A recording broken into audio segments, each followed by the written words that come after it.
오늘 저녁에 또 히브리서를 저희가 보는데요. 우리가 이제 히브리서에서 가장 중요한 부분으로 이제 들어가기 시작을 했습니다. 사실 앞에 내용도 중요합니다. 예수님께서는 천사보다 크신 분이시고 또 예수님께서는 이제 여호수아보다도 크신 분이시고 또 예수님께서는 제사장이시고 이런 이야기들을 앞에서 보았는데요. 그래도 이제 가장 중요한 부분이 이제 5장부터 시작해서 10장까지가 가장 중요한 부분입니다. 이 내용 속에 뭐가 들어있냐면 예수님께서 대제사장으로서 십자가에 못 박혀 죽으셨다는 것, 그리고 단 한 번에 그의 속죄의 사역을 완성하셨다는 것, 이런 내용들을 이제 우리가 이제 살펴보게 될 것입니다. 사실 이제까지 구약 제사는 반복해서 제사를 드렸지만 예수님의 십자가의 피로 이룬 제사는 이제 단 한 번에 완성하십니다. 이것을 이제 보게 될 것입니다. 이게 얼마나 중요하냐면 사실 천주교회는 예수님의 그 대제사장직 완전한 제사를 상당히 무시하는 경향이 있습니다. 그래서 이제 인간 사제, 이제 신부죠. 인간 사제를 또 생각하고 또 이제 예수님 말고 성모 마리아라든지 혹은 이제 다른 성인들을 이제 염두에 두고 이야기를 합니다. 그러나 성경에는 분명히 그리스도가 모든 제사를 다 완성하셨고 구원을 다 완성하셨기 때문에 그리스도밖에 다른 것이 필요 없고 온전히 완전히 오직 그리스도만으로 충분하다는 것을 성경이 이야기를 합니다. 바로 이제 이 부분들을 우리가 이제 5장부터 시작해서 쭉 해서 보게 될 것입니다. 오늘 이제 예수님의 그 대제사장에 관한 이야기를 이제 하겠는데요. 사실 예수님의 대제사장에 관한 이야기는 2장에도 나왔고 3장에도 나왔고 4장에도 나왔습니다. 2장 17절에 보면 이런 이야기를 합니다. 그가 범사의 형제들과 같이 되시니 마땅하도다. 이는 하나님의 일에 자비하고 신실한 대제사장이 되어 예수님께서 신실한 그리고 하나님의 대제사장이 되었다라고 하는 것을 2장에서 이야기합니다. 3장에서 이렇게 이야기합니다. 함께 부르심을 받은 거룩한 형제들아, 우리가 믿는 도리에 사두시며 대제사장이신 예수를 깊이 생각하라. 3장 1절 이야기인데요. 예수님을 대제사장이라고 아주 몇을 받고 있습니다. 4장에도 말합니다. 4장 14절 우리에게 큰 대제사장이 계시니 승천하시니 곧 하나님의 아들 예수시라. 하나님의 아들 예수님이 우리의 대제사장인 것을 못을 확실히 받고 있습니다. 그러면 5장에서 이야기하는 건 뭐냐면 대제사장이 되는 데 있어서 인간 제사장 아론이죠, 그죠? 아론과 아론의 후손들로 대표되는 인간 제사장과 예수님을 비교하는 게 두 개가 나옵니다. 오늘 이제 두 개를 보게 될 것입니다. 인간 제사장과 예수님이 같은 점, 인간 제사장과 예수님이 다른 점, 이것이 오늘 말씀 가운데 나와 있는 것을 보게 됩니다. 그럼 그 첫 번째가 뭘까요? 그 첫 번째는 인간 제사장이나 예수님이나 사람이라는 것입니다. 그 사람이라고 하는 것을 여기서 강조하고 있습니다. 인간 대제사장도 사람이고 예수님께서도 사람이다 라고 하는 것을 강조하고 있는 것을 보게 됩니다. 5장 1절 대제사장마다 사람 가운데서 택한 자이므로 사람 가운데서 택했다라고 하는 말. 그러니까 인간 대제사장은 사람이라는 것입니다. 사람. 하나님께 속한 일에 사람을 위하여 예물과 속죄하는 제사를 드리게 하나니. 2절 그가 무식하고 미혹된 자를 능히 용납할 수 있는 것은 자기도 연약에 휩싸여 있습니다. 연약에 휩싸여 있다는 말은 사람이라는 것입니다. 육체적인 몸을 가지고 있다는 것입니다. 한계를 가지고 있고 부족함을 가지고 있다는 것입니다. 바로 이것을 이제 여기서 강조합니다. 여러분 아시는 대로 구약의 제사장 아론 그리고 아론의 후손들은 사람이었습니다. 그죠? 사람입니다. 그들은 이스라엘 민족의 12지파 가운데 하나의 레위지파에 속해 있었습니다.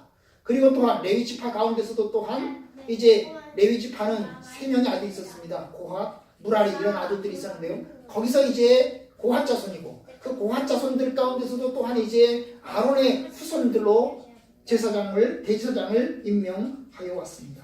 결국 이제 레위지파 아론의 후손 중에서 제사장이 되었습니다. 이 말은 그들이 특권층이 아니라는 얘기입니다. 그들이 뭐 특별하게 뭐 잘난 인간들이 아니라는 얘기입니다. 그들도 똑같은 인간이라는 것입니다.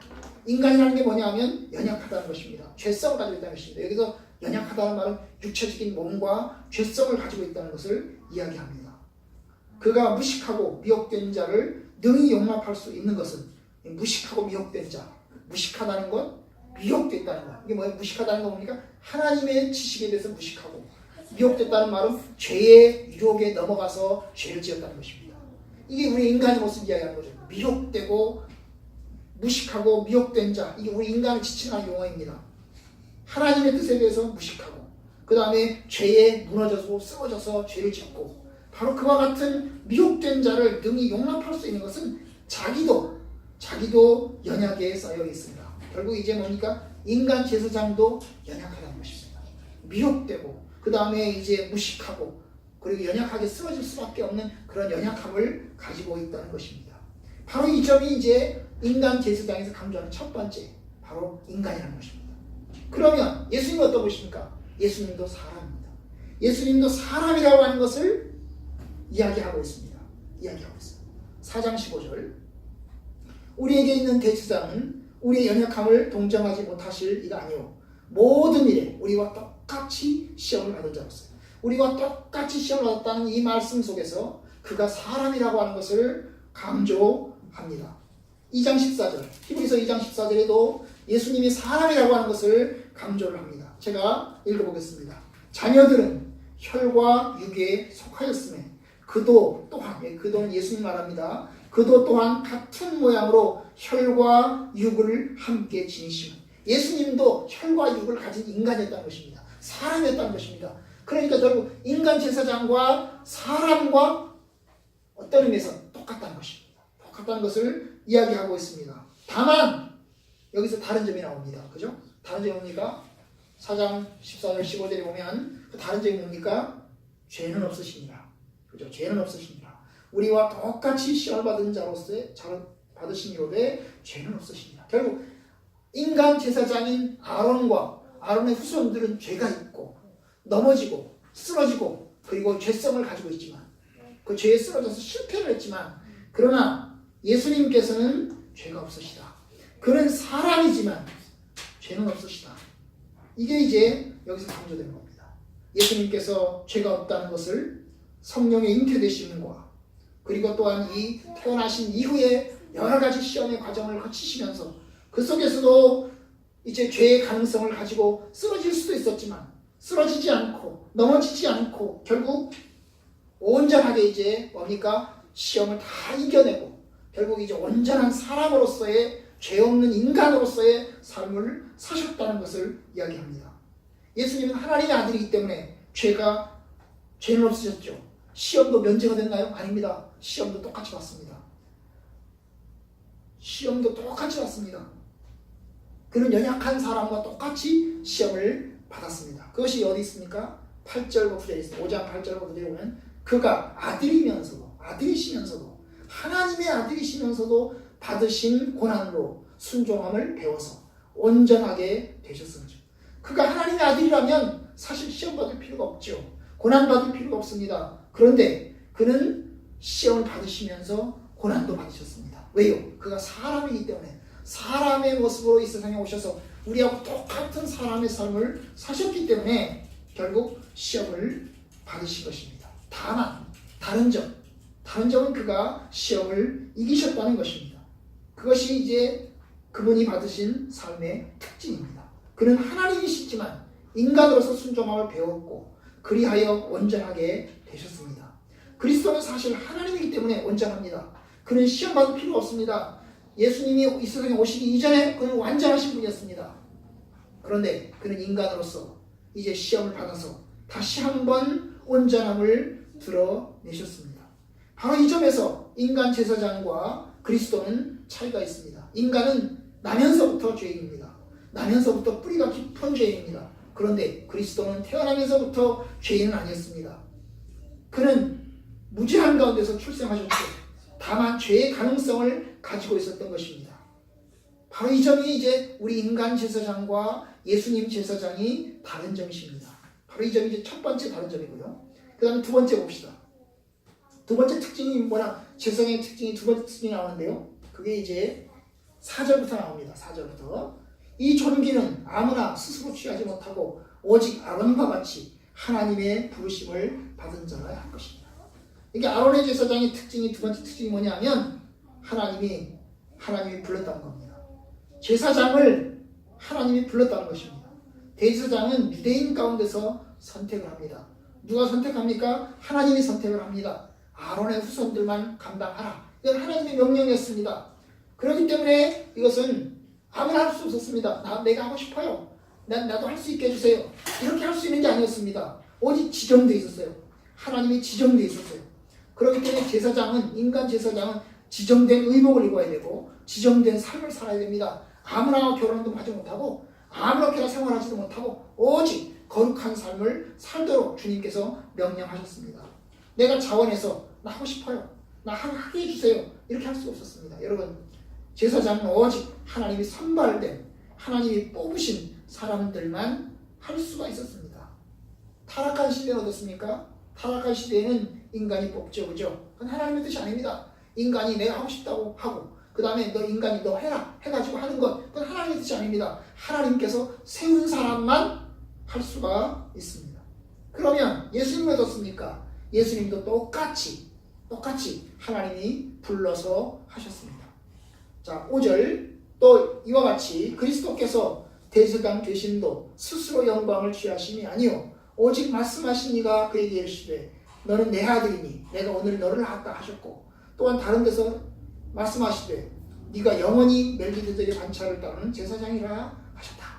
여기서 보면 이제 하나님의 약속이 나옵니다. 하나님께서 예수 그리스도를 불러서 예수님에게 말씀하시는 겁니다.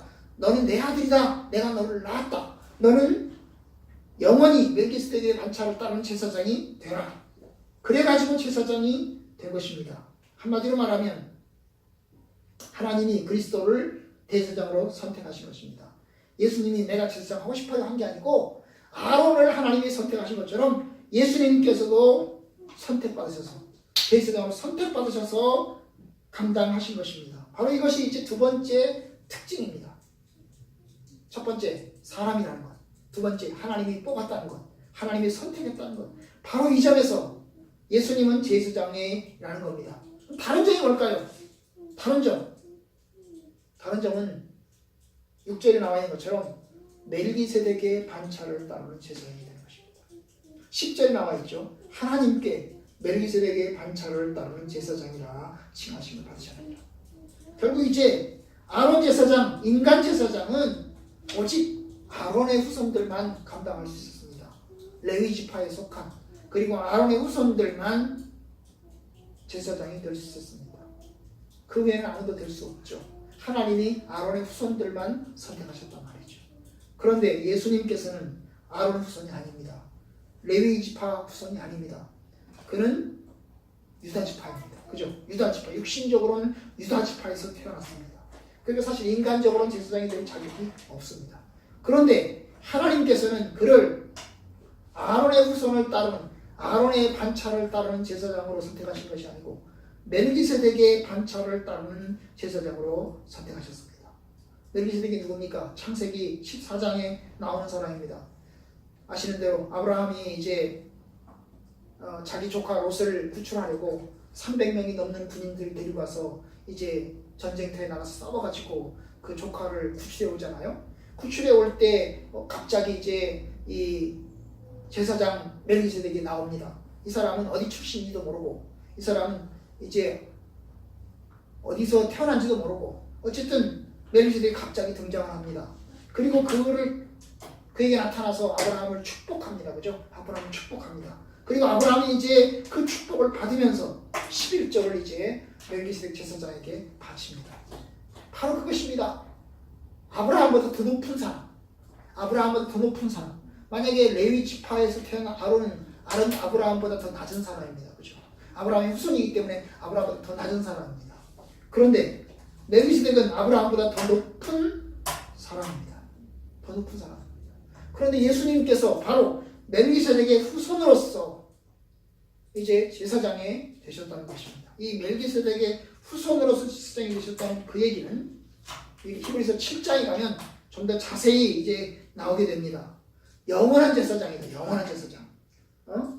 6절에 보시면 네가 영원히 멜기세덱의 반차를 따르는 제사장이 된다. 영원한 제사장. 그리스도를 영원한 제사장, 존귀하시며 영원한 제사장으로 세우시는 것이 나옵니다. 이게 이제 주님이 가진 특징입니다. 주님은 사람이시로되 죄는 없습니다.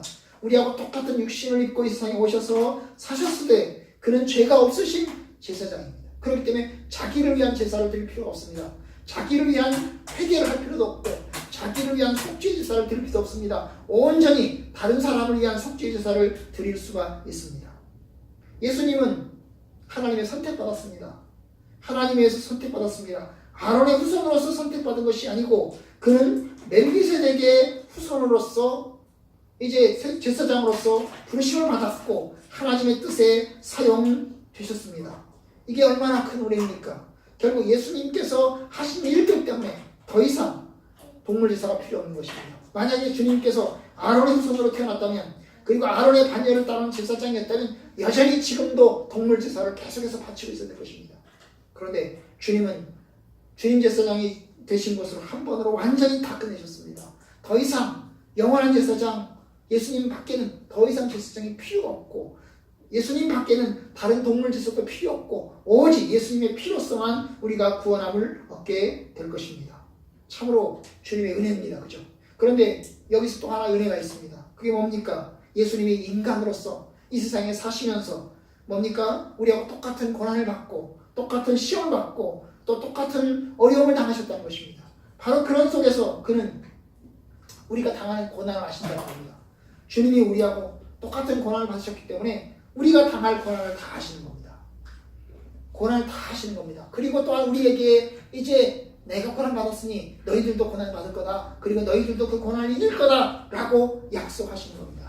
얼마나 주님께서 당하신 고난이 힘들었겠습니까? 5장 7절에 보면 그 고난이 힘들었던 것을 볼 수 있습니다. 그는 육체에 계실 때 자기를 죽음에서 능히 구원하실 이에게 심한 통곡과 눈물로 간구와 소원을 올렸고 얼마나 고난이 힘들었겠어요. 고난이 쉽지 않았다는 것입니다. 예수님의 고난이 쉽게 그냥 하나님의 아들이니까 그냥 쉽게 넘어갔겠다 이게 아닙니다. 예수님이 사람이기 때문에 그의 고난으로 그에 당한 고난이 너무너무 힘들었다는 것입니다. 그래서 그는 통곡하였고 눈물을 흘렸고 그리고 자기를 도와달라고 자기를 구원해달라고 주님께 호소했다는 것입니다. 그런데 주님이 그 호소를 들으셨어요. 하나님께서 호소를 들으셨죠. 그리고 그를 구원하셨습니다. 마찬가지입니다. 하나님께서 저와 여러분들을 구원하시고 저와 여러분들의 고난을 하시고 우리를 이제 고난을 이겨낼 수 있도록 주님께서 은혜를 베풀어 주십니다. 그렇기 때문에 주님이 우리에게 어떤 은혜가 됩니까? 9절에 보시면 이렇게 이야기합니다. 자기에게 순종하는 모든 자에게 영원한 구원의 근원이 되시고 예수님께서 우리의 구원의 근원이 되신다는 것입니다. 주님이 우리보다 먼저 이제 구원을 완성하셨고 또 이제 시험을 승리하셨기 때문에 우리도 하고 말씀하십니다. 내가 이겼다. 내가 고난을 견뎠다. 그러니 너희들도 이길 수 있다. 너희들도 견뎌라. 이러면서 우리에게 구원의 첫 번째 뭡니까? 길잡이가 되어주셔서 우리를 구원으로 인도하신 것입니다. 그러니 얼마나 축복입니까? 하나님 앞에서 우리가 예수 그리스도를 찬양합니다. 주님께서 우리의 구원의 근원이 되시고 우리를 생명의 길로 죽음의 길로 죽음의 길에서 벗어나서 생명의 길로 축복의 길로 인도하시는 그 그리스도의 은혜를 찬양하고 주님께 감사합니다. 온전히 주님을 찬양하며 주님께 영광 돌립니다.